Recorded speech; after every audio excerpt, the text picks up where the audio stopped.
It's over 9,000!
Welcome, Super Elite Warriors, to Final Forum, a podcast for the discussion of all things Dragon Ball. I am your host, Jelli, an elite recruiting member of the Frieza Force, on a mission to find the best warriors from across the galaxy to join the greatest army of all time.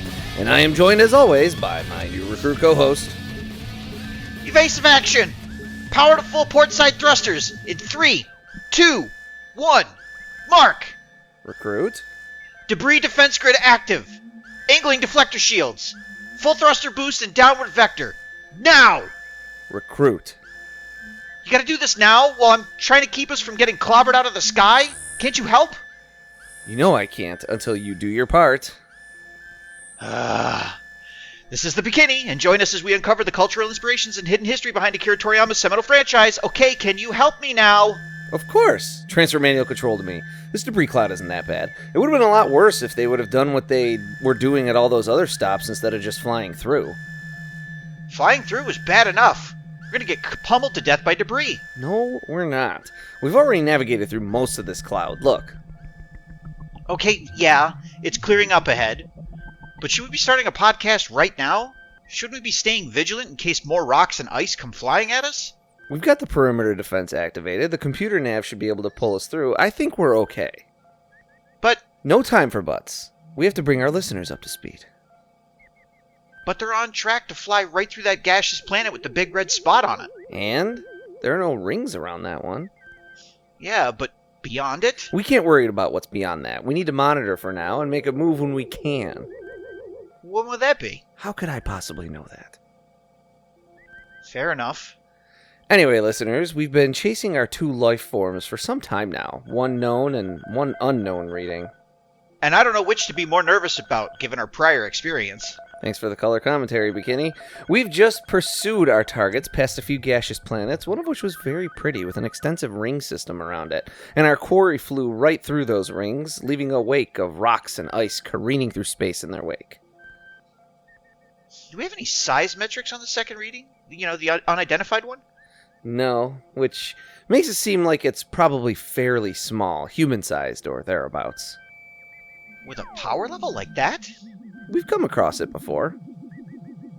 Way back in our first year together, sure. And it wiped out an entire planet of Frieza Force fighters. Not the entire planet, Recruit. We survived. Barely. Well, maybe you should thank your lucky stars or pray to whatever you hold dear and contemplate how grateful you should be to still be on this journey while we delve into this week's topic. And this week we're going to be tackling 5 more episodes of Dragon Ball Z. But before we do, I think I forgot to do this our last few episodes.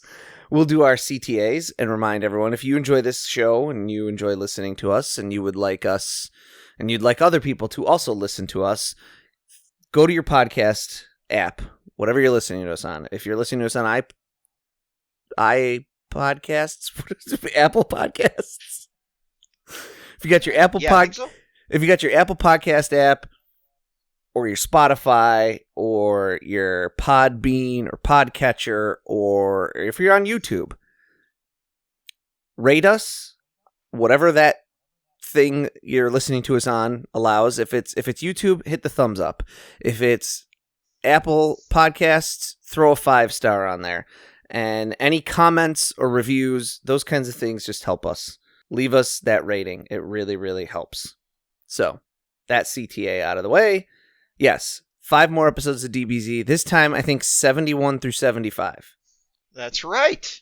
Yes. We're going to start with episode 71, titled Goku is Ginyu and Ginyu is Goku. So, first, just ignore that the title basically gives you the plot to this episode for a second. So Frieza is paying his respects to the Great Elder. Nail intervenes by throwing down the gauntlet, but he wants Frieza to follow him to a different battlefield for the Elder's health, purportedly. This is, of course, a ploy to delay him as long as possible. Back at the fight, Ginyu seems to be losing his mind, praising Goku's strength, yet continuing to fight. He drops his scouter, and Frieza tells Nail to drop the act and get to fighting. There's kind of like a side-by-side thing going on here. Afterwards, Frieza decides to make it interesting by pointing out the disparity in their power, thus humiliating Nail by suggesting that he fight at a disadvantage by only using one hand, so to speak. And it would appear that his skills he has the skills to back up that bragging. Meanwhile, Bulma is currently running from a pterodactyl, then a Tyrannosaurus. Luckily, Krillin and Gohan show up to save the day. They nab the Dragon Radar, then leave her for dead while she lusts for the father of the child who just robbed her. Then Captain Ginyu stabs himself in the chest and lusts after Goku. He then yells so hard that he and Goku metaphysically swap bodies. It would appear stabbing himself was all part of his grand scheme to steal Goku's body. Now Goku's left injured and wearing the face of the enemy. Can you believe they gave all that away in the title? It brings us to episode 72, titled Calling the Eternal Dragon. Post-body swap, things are looking worse and worse for Team Earth. Vegeta is still the wild card in play. He's assaulting Frieza's ship in search of the Dragon Balls. Security, obviously not up to the task of holding him off, so really it's more like guy looks for thing while swatting flies. Ginyu and Jace are headed back to base, but Goku's struggling to keep up. Vegeta picks up some new duds, and the boys find the Dragon Balls. They try to summon the dragon, but nothing happens. Before they can solve that particular puzzle, Ginyu and Jace show up. They hide at first, but as soon as they see Foku, they reveal themselves. Luckily, Gohan figures out pretty quick and saves Krillin from an ambush. Ginyu then spills his guts, and then he and Jace reintroduce themselves as, Ginyu's only Ginyu's can. And then Ginyu, and see now I'm getting confused as to who's here. Ginyu then attempts to fight Krillin and Gohan. And I say attempts because, well, he's not really doing that great a job. Goku finally joins the party in Ginyu's body, and he explains that Ginyu can't possibly reach max power as he doesn't know the Kaioken technique.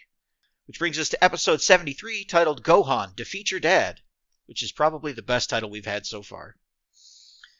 So the jig is up, and it's up to Krillin and Gohan to take on Ginyu in Goku's body. It seems that the captain is having a bit of trouble maximizing Goku's strength, which is a window of opportunity for them.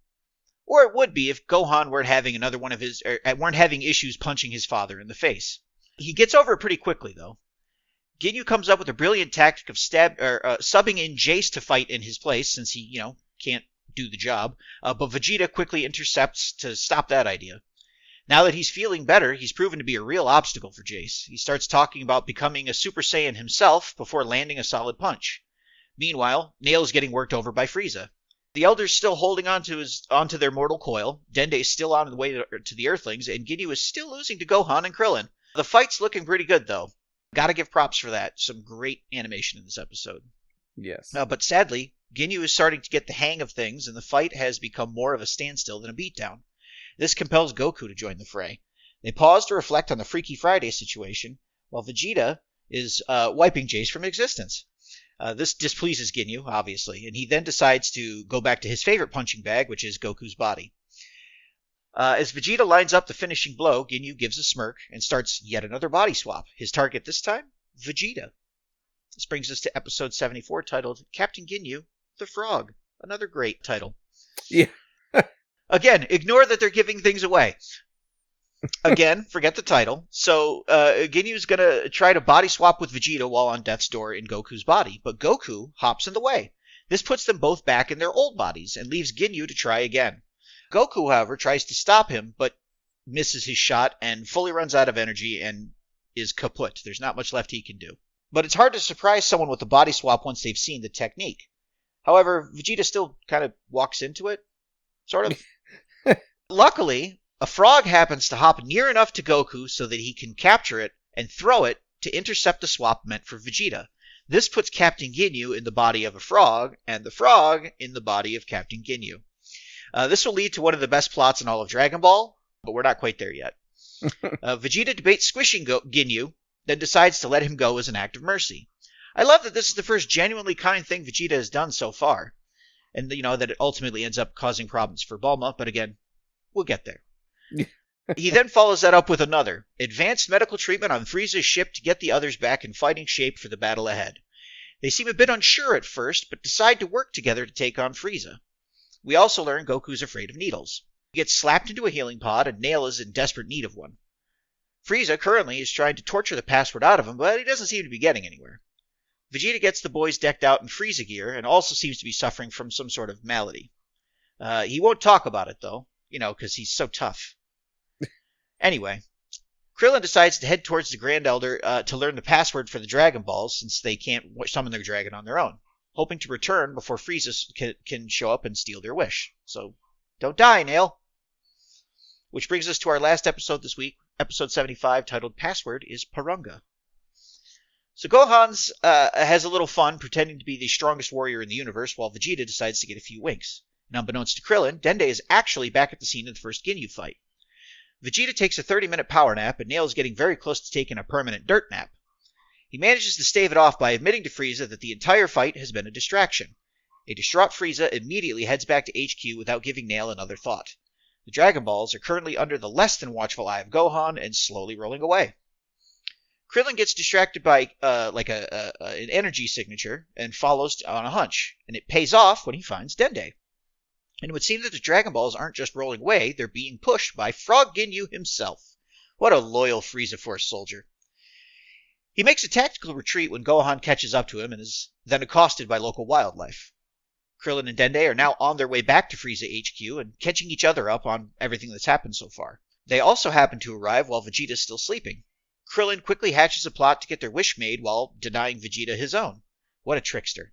They sense Frieza is approaching now and decide to rush the wish before he can stop them.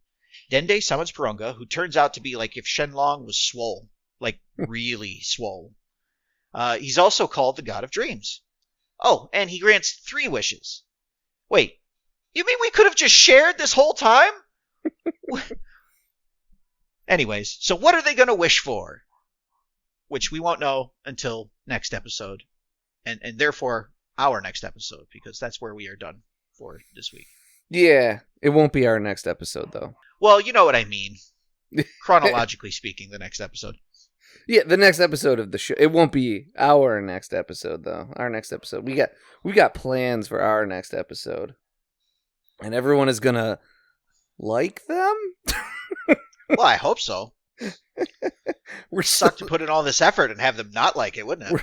We're still not sure how we feel about what our next episode is going to be. But these episodes, these 5 episodes are... By the way, do you hear the dog barking in the background like crazy? I don't, no. Okay, good. Because I hear it. Anyways, I digest. These 5 episodes are pretty good. They're not... We're not quite at that level of when the Ginyu Force first showed up, and I was like, "Oh, this is the best of the best of the best of the best."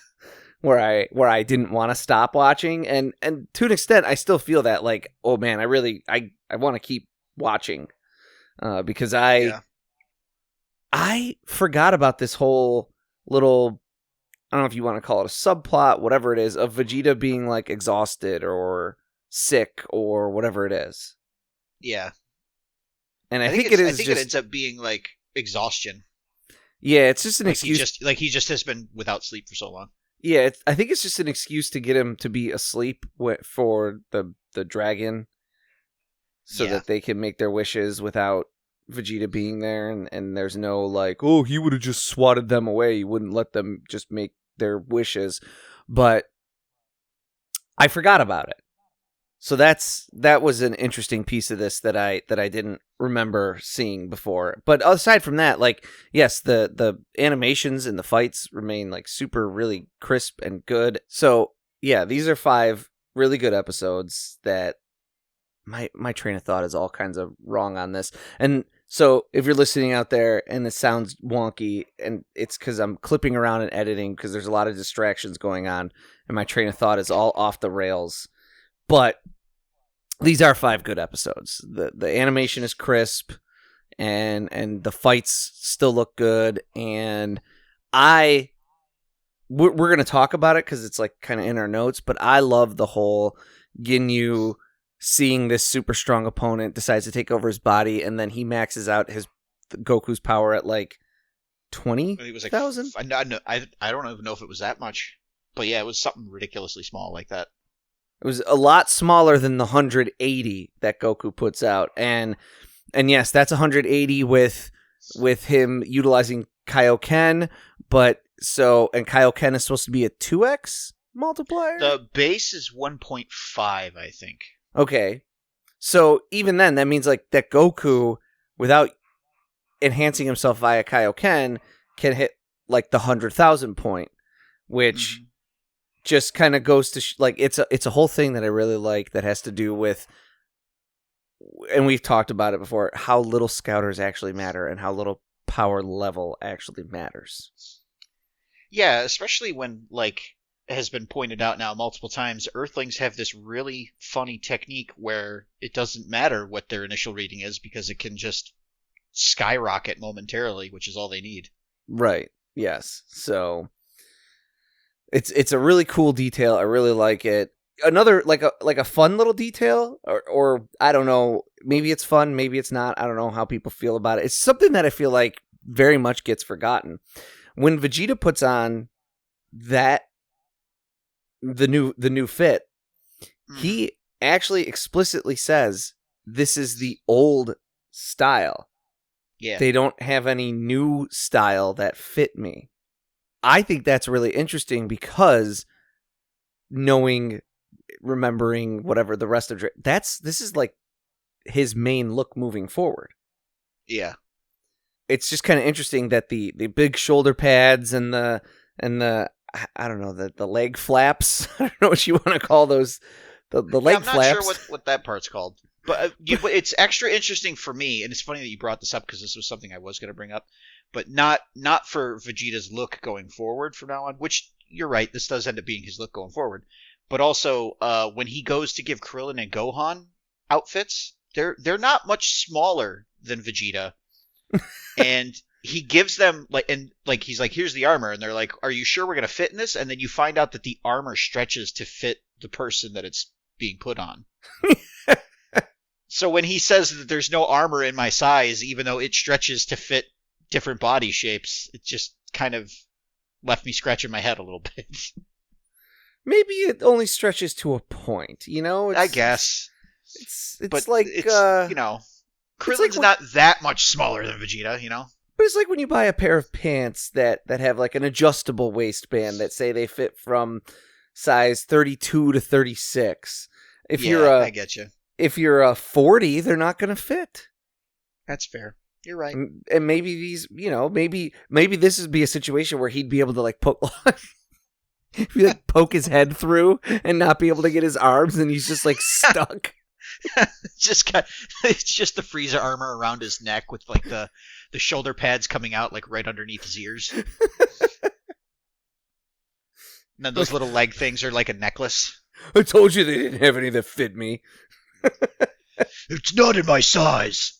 But yeah, it's just kind of like, okay, yes, I know in the Buu saga he basically is just wearing the blue without any Saiyan type of armor on top of it. But generally speaking, this look that he's picked up here at this point tends to be what he wears.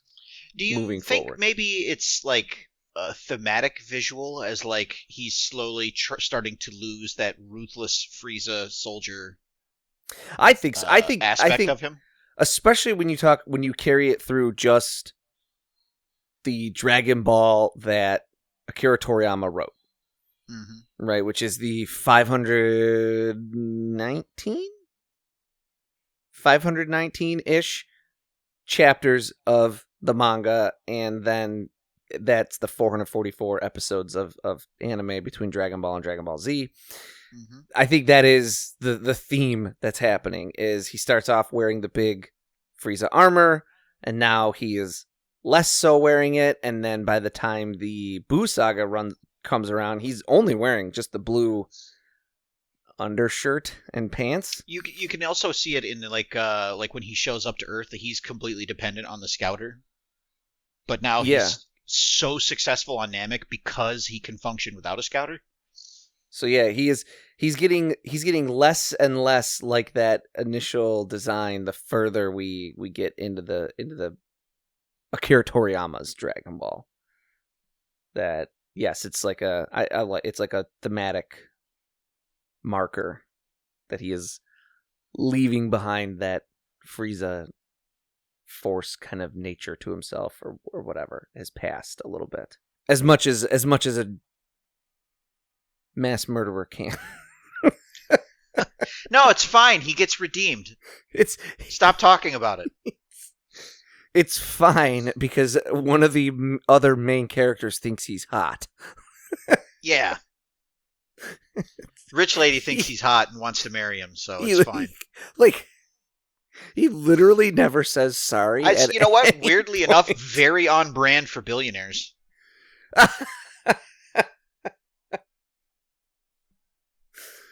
Yes. Vegeta, like, literally, he never has a point where he even says to, like, Piccolo or something, like, any sort of acknowledgement of, like, oh, I used to be bad, and I treated your people wrong, or something, and then Piccolo be like, well, I used to not be so great either, you know? Like, I wouldn't mind an episode where it's just the two of them hanging out without Goku.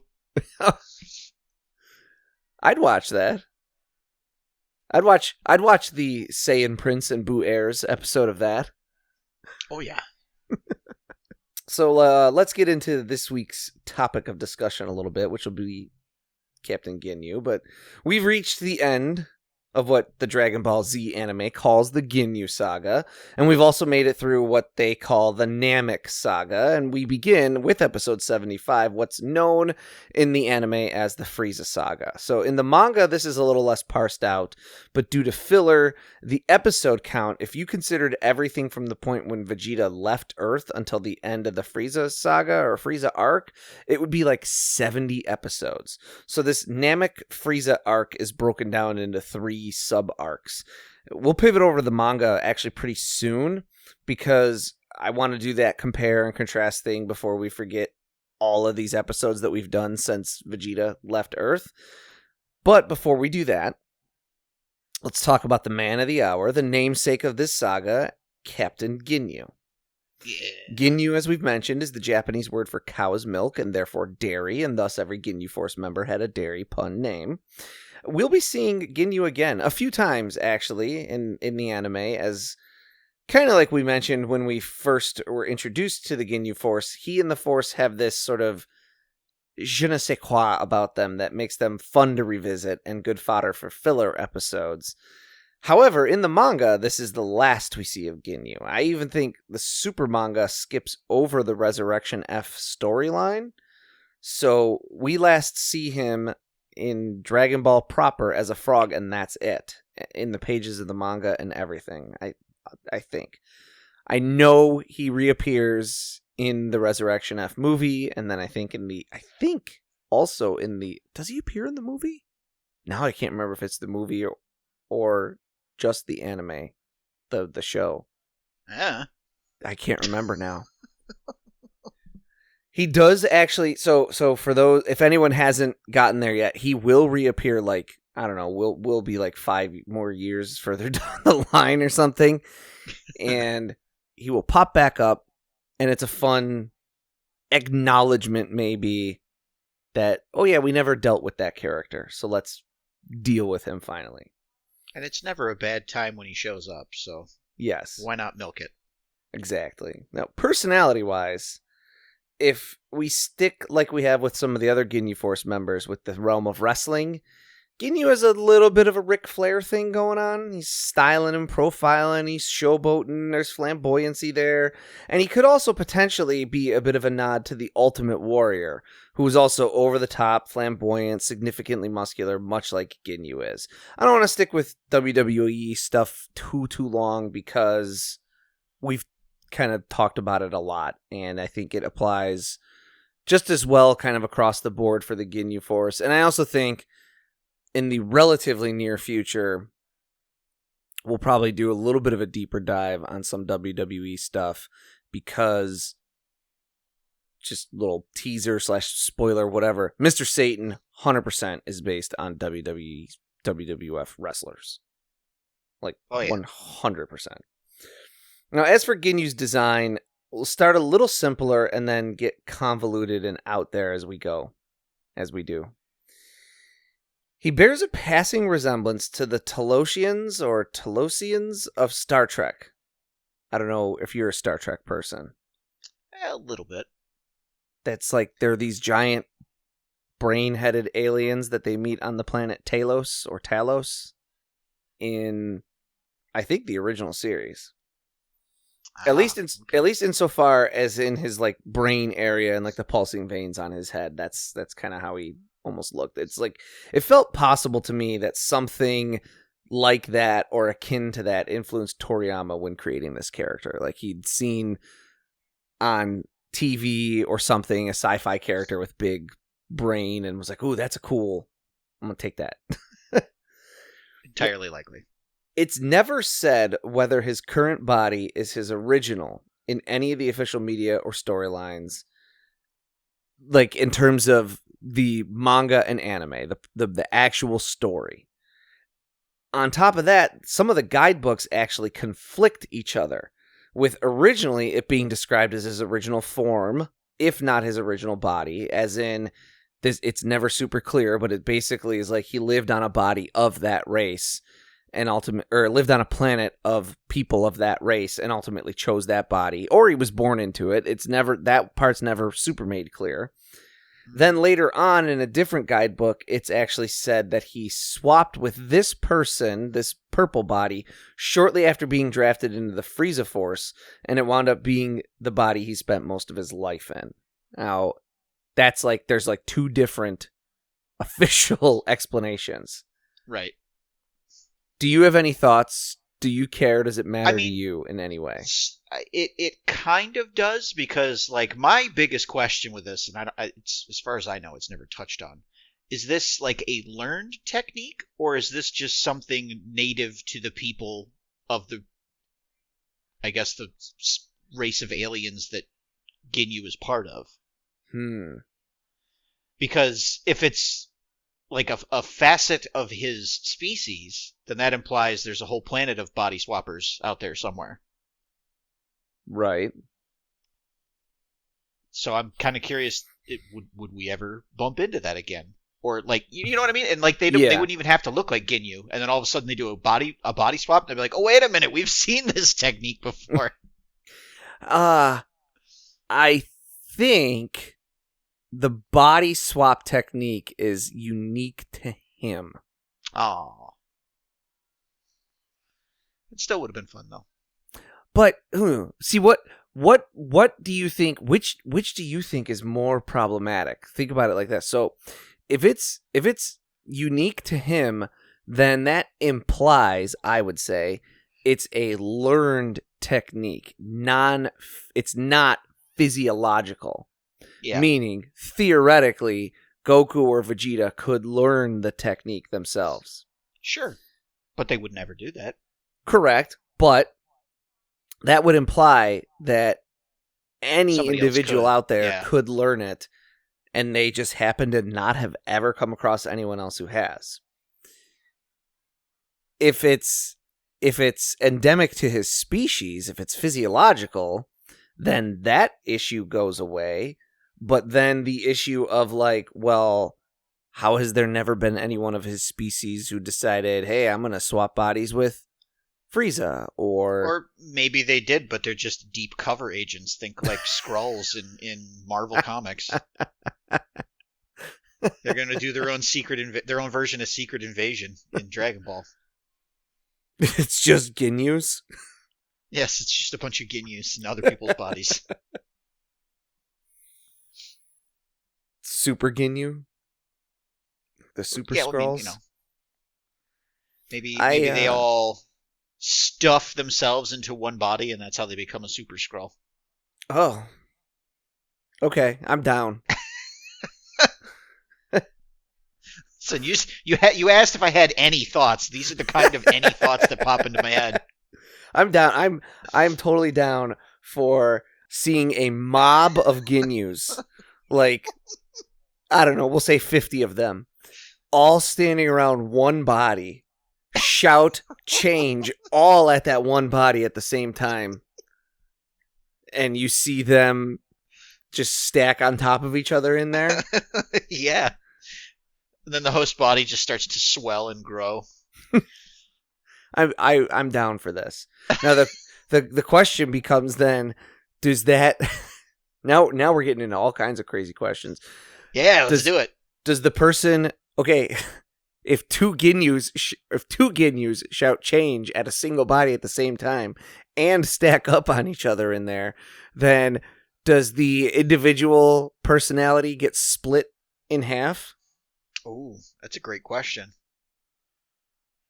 And then, like, how does it get split in half? Does it get split? Does it get do you get split down the middle from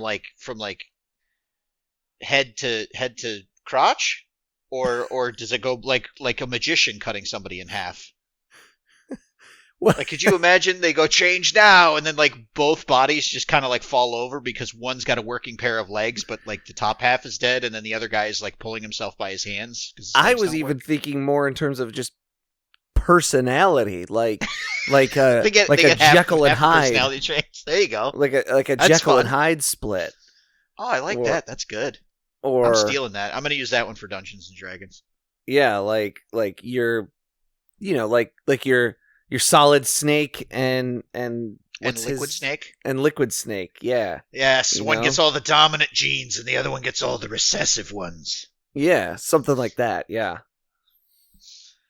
Oh man, I love that storyline.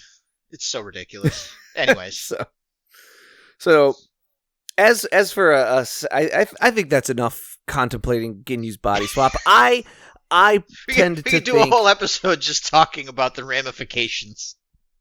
I tend to think it is his original body, largely because of the comments made surrounding his inability to use Goku's body. I think he's more comfortable in that body and has trained it up. And in the past, when he's used the technique, even though he's been able to tap into powers easier than he does with Goku, he returns to the purple body because it's still stronger. Oh. I don't know. I tend to just think it's his normal. That was what he was born. Purple guy. Anyway. I could see it.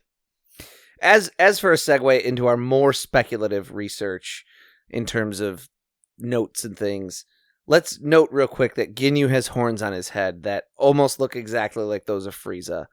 Perhaps we should have done a Frieza episode first, because some of what we might say about Ginyu then will play off of things like, quote, oh, if Frieza is the devil, then Ginyu is a very high-ranking demon like Mephistopheles, who was traditionally depicted with horns and a similar appearance to Satan, signifying via visuals that he's nearly as important as the Lord of Hell himself. Stuff like that. But sure, I think it makes more sense to save the Frieza discussion for the future, because we have a 30-episode stretch coming up where Frieza's the main antagonist and no new characters are introduced, so we need to do it that way. Makes sense.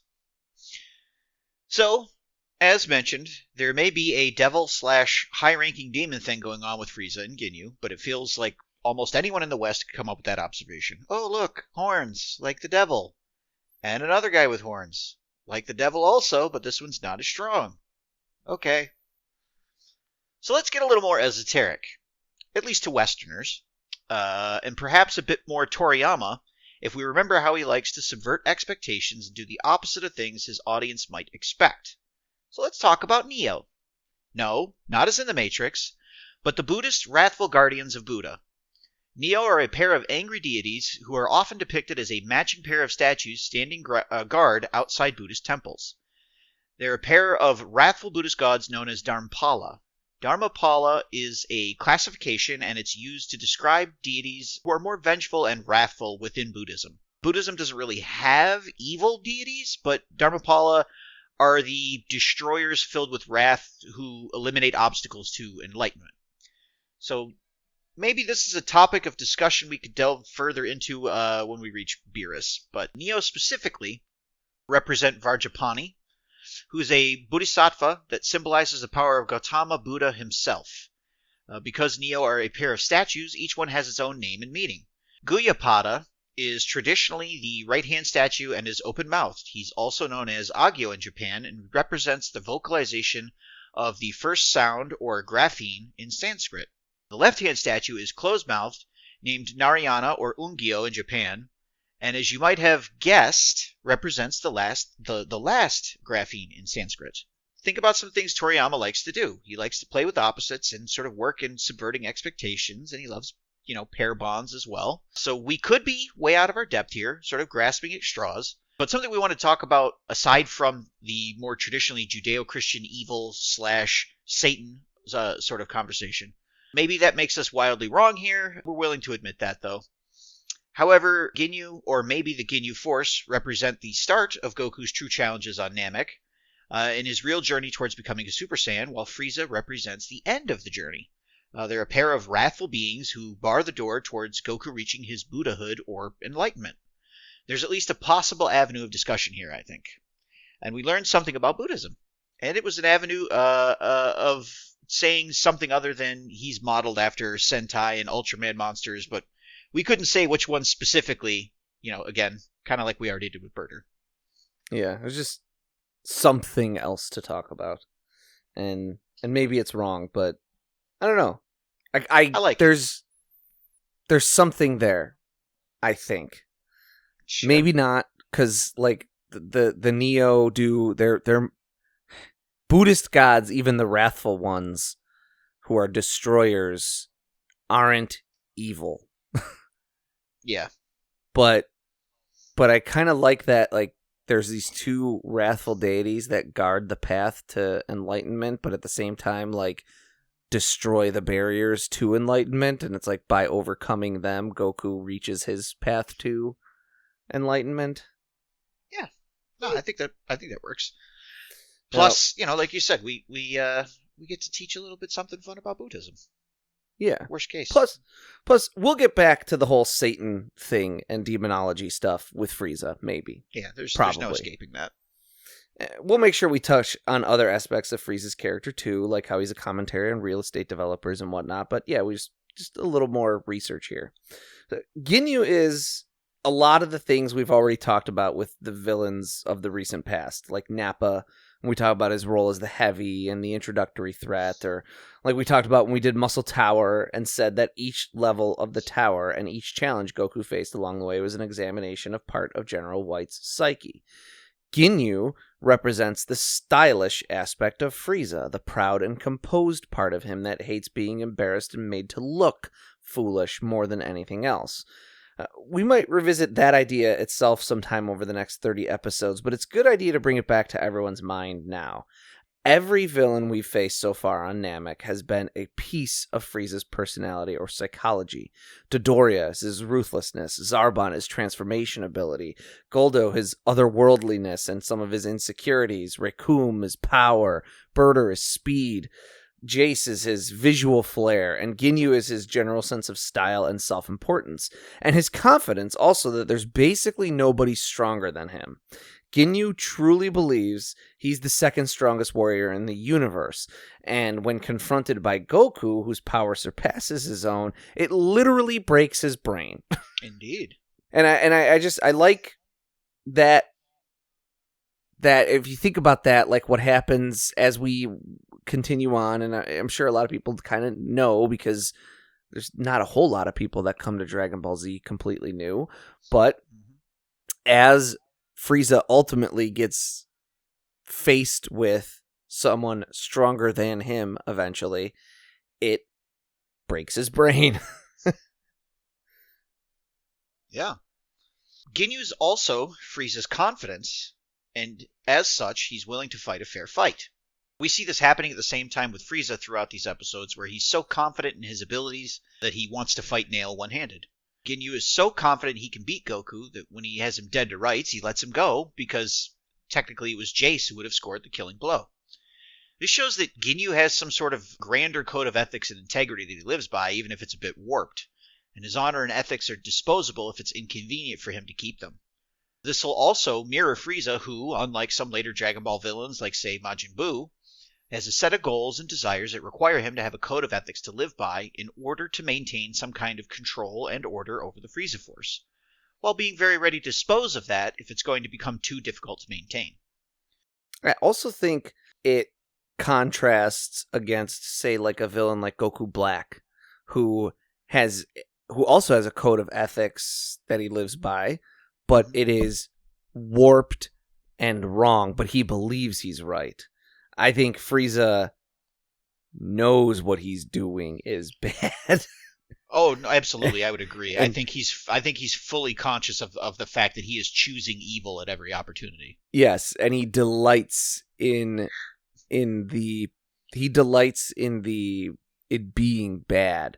Goku Black may delight sometimes in the pain that he's dishing out, but I think he genuinely believes he's doing what's right and what's necessary. He's that almost Thanos-ish-esque type of mentality. And Boo just wants to destroy, but Frieza knows what he's doing. So Goku Black is more focused on, well, I wouldn't say focused on, but he thinks his actions are good. They're just being misinterpreted as evil, I guess. Yeah. Whereas with Frieza, we know he's like, oh no, I know I'm bad. I just don't care. So, much like we don't know for sure if the purple horned body is Ginyu's original, we don't know if Captain is his actual rank or just a title he bestowed on himself like any number of superheroes, like Captain Planet, or Captain Marvel, or Captain Cold, or Captain Boomerang, or Captain Underpants, or, well, you get the idea. At the very least, it seems possible that Captain Ginyu is a play on that stereotype, the idea of a superhero being Captain something, and here he's Captain, but he's not a hero. In any event, his role as a loyal servant to Frieza and his second in power and command is a well-worn trope of the medium. And speaking of tropes, Ginyu, much like Frieza throughout much of this arc so far, functions very often as an example of Orcus on his throne trope. The name comes from Dungeons & Dragons, where it's mentioned often that Orcus is on his throne ready to lash out at the forces of good. But typically he doesn't actually do anything. It's mostly like the work of like his cultists or like some lich that's sworn fealty to him or something like that. And usually if you want to face Orcus, you have to go into the Hells itself in order to find him. He never actually comes out to the mortal plane, because why would he? So it's kind of like Sauron. Yeah, in Lord of the Rings. He's got all these people around him that he thinks are enough to get the job done, and he thinks it's beneath him to do that kind of work. Okay. Is Galactus kind of like that too in comics? I would say to an extent, because I mean, like, he's got the Silver Surfer, who's like his herald to prepare for his arrival, essentially. Yeah.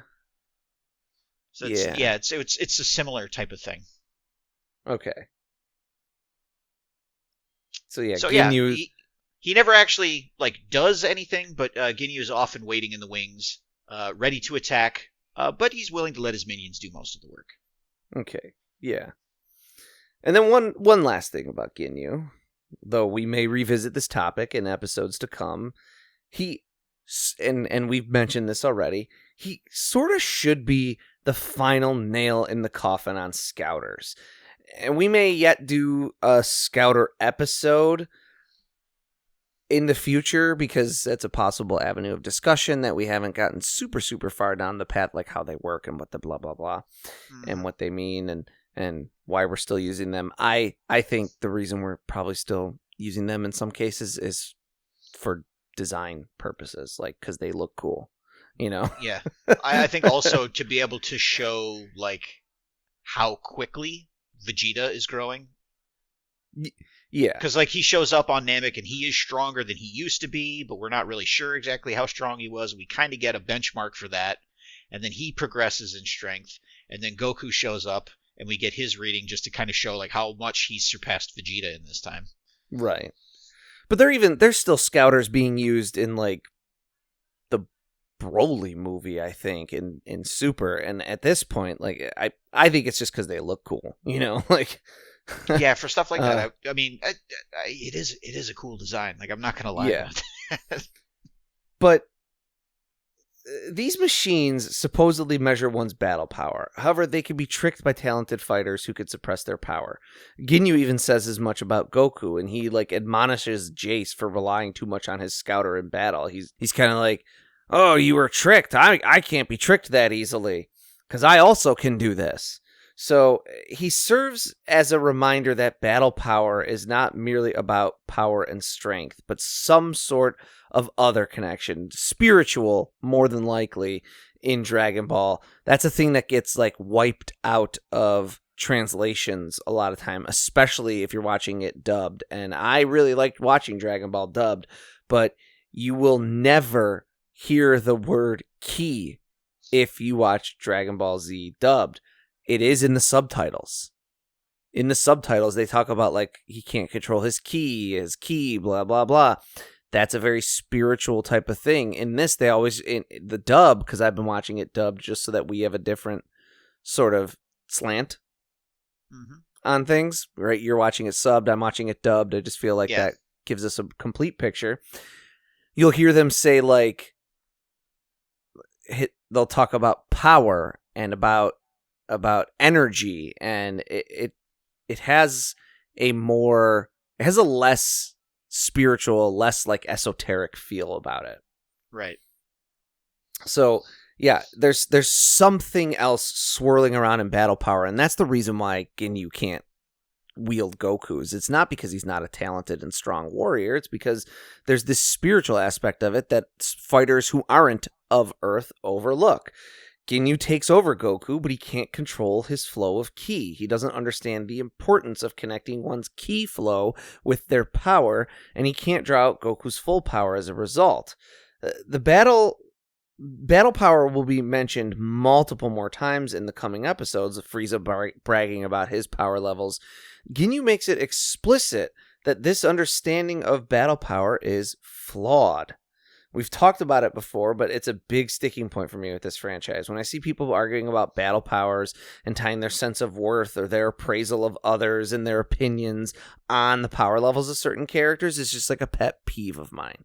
You know, if you're like, oh, my favorite character is whatever, and people will be like, oh, what, his multiplier is only this, what do you like? And you're just like, that's not the point. I think he like looks cool and does cool stuff, you know, like the battle power is just the number, man. There's more to these characters than that. Exactly. Here we have a character who takes over the body of another because his power is higher and then can't draw that power out. This is an explicit demonstration that everything the Frieza Force personnel have been saying about power levels is wrong. And those numbers are meaningless. Yeah. They don't understand how these things work, and the winning fighter won't be determined by which one is the baseline more powerful, but which one can dig deep and find that next level they didn't know they had. And it's funny because that's demonstrated to them multiple times. You know, Goku powers up and he's at like 180,000 and they're terrified, and it breaks Ginyu's brain and he's like trucking rocks at him and all this stuff. And in a way, he still kind of sort of wins that fight because he switches bodies with them. Yeah. They shouldn't have left Goku alive. They had him dead to rights. Jason Ginyu should have just finished him off. Yeah. even though he was the stronger fighter. And it's like, here, you just saw an example of how you are not as strong as him and you won, because it's not just about the power level that you get on these stupid scouters. It's like there's so much more to winning and losing and fighting and one's strengths and one's limits and finding them. And it's right there. It's like right there in front of us. It's happening. And yet, what percentage of this fan base still doesn't get that? Half? I mean, a good chunk of it probably. But like, I feel like this sort of dependence on power levels is a reflection also of Frieza's leadership, because that's how he assigns value to his followers based on their power level. Right. So their entire hierarchy is built around these numbers, but when they come across people who actually are spiritually connected to the things that they're fighting for, they're not fighting just to fight, or they're not fighting to save their own butt, or they're not fighting for the glory of somebody else. The Earthlings, and by extension Vegeta, are there fighting for their own reasons, and thus have this ability to dig deep and find that next level of power. And it's just showing, kind of thematically speaking, like, hey, like, you know, a handful of Earthlings are worth more than the entire Frieza Force because of what they can accomplish. Yeah. I think there's also something to be said. I don't know how to quite quantify or wrap my whole arms around this conversation. Maybe we'll revisit it. Maybe this is enough. I'm not sure. But there's something to kind of be said about like how commonplace these feats of strength are in outer space, or the alien worlds, or wherever Frieza Force people are found, right? Where it's just so commonplace for them to be able to do all of these things that are beyond normal physical limits. Whereas all of our fighters on Earth, when we first meet them, Krillin, Goku, Yamcha, not so much Tien, but by that point we've like learned the lesson through Krillin, Goku, and Yamcha, and a little bit Roshi, that they start at human levels of abilities. Like Goku, when he first runs a 100-meter dash, runs it in it's like 8 seconds or something. Something totally achievable by your average person. Not average. Well, but it's like something like theoretically achievable by humanity. and then Roshi runs his in like 4 seconds, and that's not physically possible for a human being. Yeah. And so we've seen this become about breaking past human limitations via some other means. And so Goku and Krillin understand that there's something beyond just your strength and your baseline abilities that pushes you to another level beyond. And maybe we don't get enough day-to-day life of Ginyu growing up, for instance, but maybe, possibly, potentially, these people being surrounded so often by other people who are inhumanly strong, it like becomes so commonplace for them that they just think like, oh, that's just physically how I am. Like I don't have to. Yeah, like they don't have to put. Yeah, they don't have to put effort into getting stronger because they're like, I'm already strong. What do I need to train for? Yeah, exactly. I wonder if there's something there with that. I think there definitely is, especially with Frieza. Well, like I especially mean more than the Ginyu Force, but I think it's there. I think it's there in pretty much every Frieza soldier to some extent. If Toriyama was intending to do that, part of me thinks he was. Part of me thinks he was intending to make some kind of a comment on a society that sees all of this stuff as commonplace versus understanding it as the type of special that it is. Especially especially now that we've watched like Daima, and we've seen things like the planet that is full of giants who are far stronger than anything that we've seen, but they're just normal people going about their day.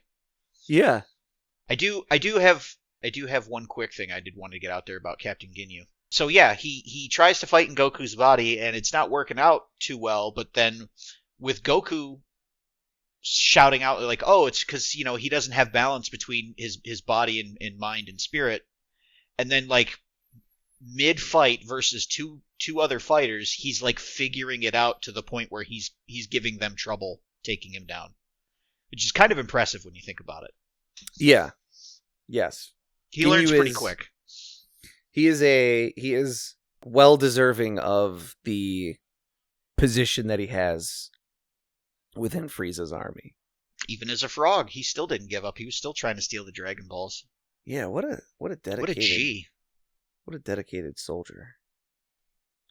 We use more men like that on the Frieza Force. Absolutely. And less of this propaganda about Frieza being a bad guy. Yeah. What's that all about? But no, I think I really like Ginyu. It's kind of, to an extent, like we said, like a little sad that he kind of goes away, because he is like the Ginyu Force are so fun. Now he's gonna come back. I saw something in a little blurb as I was reading it about Ginyu. We're gonna have to keep our eyes peeled, okay? I saw that the Ginyu Frog in the anime will appear in every single saga moving forward. Oh, just like in the background somewhere? Or as like just there'll be like a quick cutaway to like a frog hopping around and being like, "Ugh," and like that's like why? To be Ginyu? Yeah. Okay. Something to keep our eyes peeled for. Maybe I read that wrong, but I thought I read that it was like the Ginyu Frog will appear in like appears in the Cell arc and the Boo arc, I think. Like in the anime. We're just gonna have to keep our eyes peeled. And we can have our listeners watch as well, and then if we miss it, they can yell at us. Yeah. So yes, if you're listening and you notice the Ginyu Frog in the future, point it out. Aside from that, I don't have anything else to say about Ginyu. I think that pretty much covers it for me. So, have you thought about it? About Dragon Ball? You make me do it every couple weeks, yeah. No, you buffoon. Have you thought about how lucky you are to have survived this long? Oh, yeah. Hurtling through space, chasing after two of the biggest power readings I've ever seen, in a vast, unexplored area of the universe, in a strange solar system, bearing down on its largest planet, while at least one, but perhaps two extra-dimensional beings are doing an I don't know what, and we chase along in their wake. So lucky. Exactly. Where do you think they're headed? I don't know for sure, but what about that planet, the third one? It seems to support life. What if that's Earth? Well, then mission accomplished. You know, not for the first time, but I'm wondering why Frieza wants to find Earth. Who can say? You? Us? You know, the people representing Lord Frieza? Who is to say? Us? Me? Some other emissaries of Lord Frieza? Find out next time and help us achieve our final forum.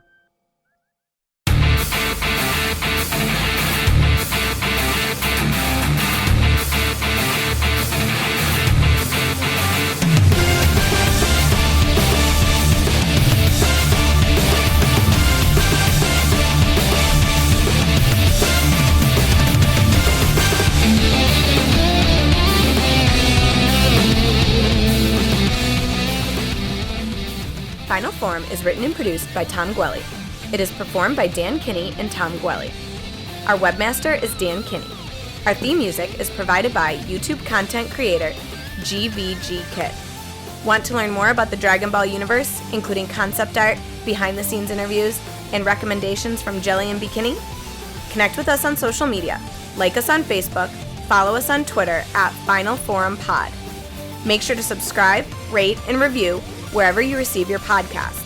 And of course, make sure to share it with your friends and family and help us spread the word of the glory of Lord Frieza. The Frieza Force thanks you for your listenership.